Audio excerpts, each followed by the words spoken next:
პოლიტიკურად მრავალფეროვანი 366 დღის შემდეგ ახალ 2025 წელს საქართველო განსხვავებულად ხდება. რუსთაველის გამზირზე საკანონმდებლო ორგანოსთან, თუმცა არა გალა კონცერტის, არამედ მზარდი საპროტესტო მუხტის ფონზე. თვეზე მეტია საქართველოს ქალაქები და ქუჩები ფართომასშტაბიანი პროევროპული დემონსტრაციებითაა მოცული. ყველა პროფესიის, ასაკისა და ეთნოსის წარმომადგენელი რელიგიური მრწამსისა თუ პოლიტიკური შეხედულებების მიუხედავად საერთო მიზნის გარშემო გაერთიანდა. მიზნის, რომლის ბოლო საქართველოს ევროინტეგრაციაა. ქუჩებში ყოველდღიურად შეკრებილები ცდილობენ თავიანთი წვლილი შეიტანონ თავისუფალი, დემოკრატიული და რაც მთავარი და ერის მრავალსაუკუნოვანი არჩევანია ევროპული საქართველოს შენებაში.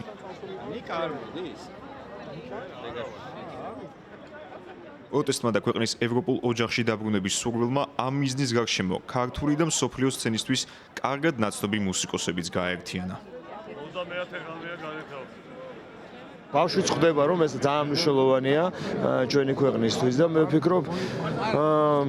ვფიქრობ ის რასაც მოვითხოვთ და რასაც მოითხოვს ხალხი აუცილებლად უნდა შესრულდეს და შესრულდება კიდევაც, იმიტომ რომ სხვა მომავალი ამ ქვეყანას არ აქვს გამორიცხული, ჩემი აზრით.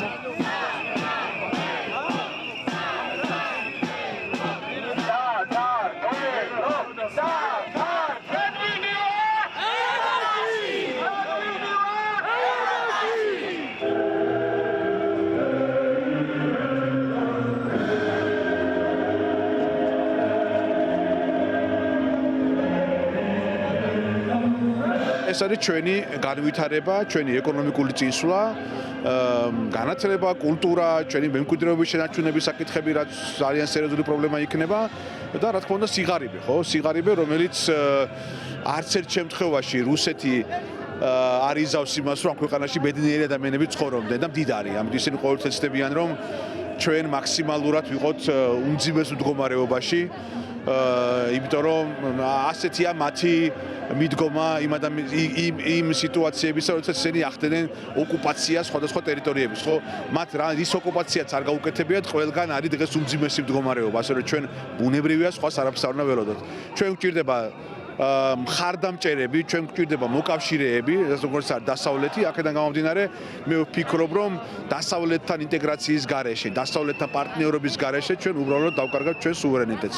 მე ასე მგონია.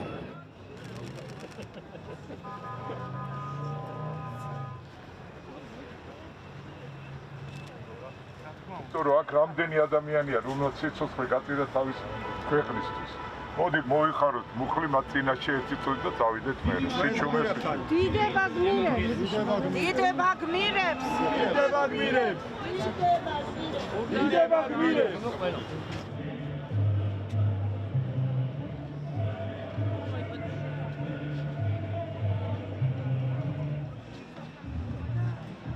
მე რომ ვარსებობ როგორც მხელოვანი და როგორც მომღერალი, არის დამსახურება ევროპის.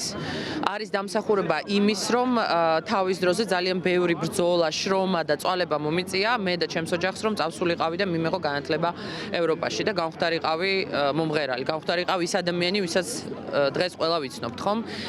ამის გარეშე ყველა იმ ადამიანს, რომელიც დღეს აქ დგას, ახალგაზრდებს გულისხმობ განსაკუთრებით, არ ექნებათ არანაირი შესაძლებლობა, რომ გავიდნენ ქვეყნიდან, მიიღონ განათლება, ეს განათლება დააბრუნონ, გამოცდილება უკან ისევ ჩვენ ქვეყანაში და ვუსურვებ ყველა იმ ახალგაზრდას, რომელიც დღეს აქ დგას, რომელიც იბრძვის საკუთარი მომავლისთვის, რომ არასდროს არ გაევლოს ის სირთულეები და მათთვის იყოს ადვილი გასვლა ქვეყნიდან, განათლების მიღება, გამოცდილების მიღება, მსოფლიოს ნახვა, გაბედნიერება და იმ პოზიტივის და ბედნიერების უკან დაბრუნება საქართველოში. ამიტომ ძალიან მნიშვნელოვანია, რომ ეს ინტეგრაცია მოხდეს.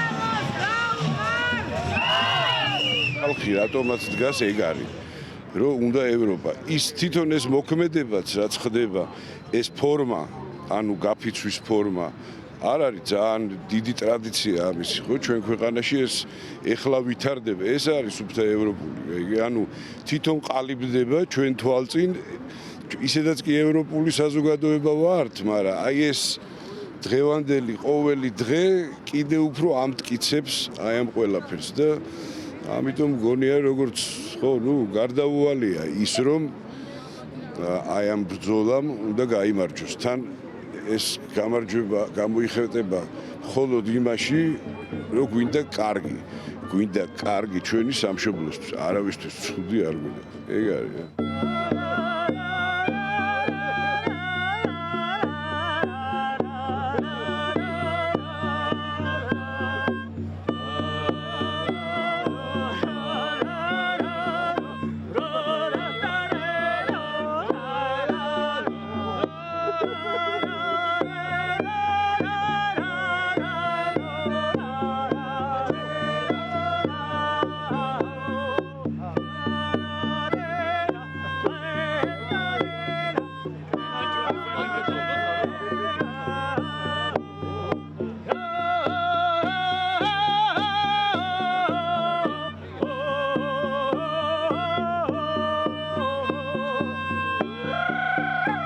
ქვეყანას აქვს ძალიან დიდი პოტენციალი.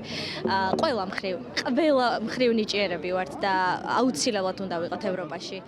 მგონია რომ ამ ხელა სულისკვეთება რაც ამ ხალხმა ჩადო და 30-ე დღეა ჩვენ ვდგავართ ერთად ყველა, ერთგულად. მგონია რომ აუცილებლად არ ჩაივლის ეს ყველაფერი ტყუილად და ჩვენ აუცილებლად გავხდებით ევროკავშირის წევრი და ევროპის უდიდესი ოჯახის წევრი.